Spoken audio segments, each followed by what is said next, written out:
ভাই, আসলাম আজকে চলন বিলে, সেই পাবনার বিখ্যাত চলন বিল। আপনারা দেখেন, এই যে সেই চলন বিল। এখন আমি এই চলন বিলে যাব হচ্ছে মাছ ধরতে। আপনার হচ্ছে পাগলা খরা দিয়ে। আপনারা দেখেন পাগলা খরা দিয়ে কিভাবে মাছ মারে।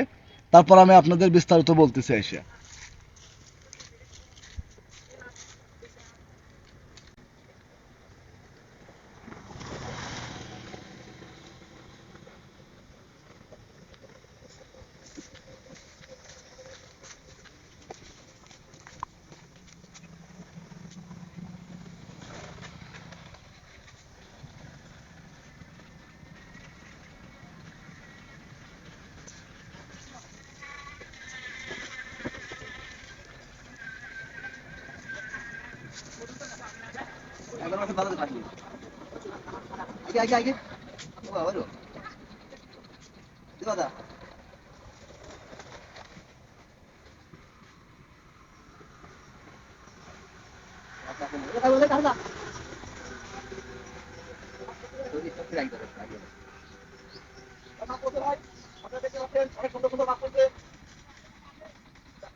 আসলে ভাই, অনেকগুলা মাছই উঠছে, কিন্তু ঝাড়ার অভ্যাস নাই, যে মাছগুলো আসলে কিভাবে ঝাড়বো জাল থেকে।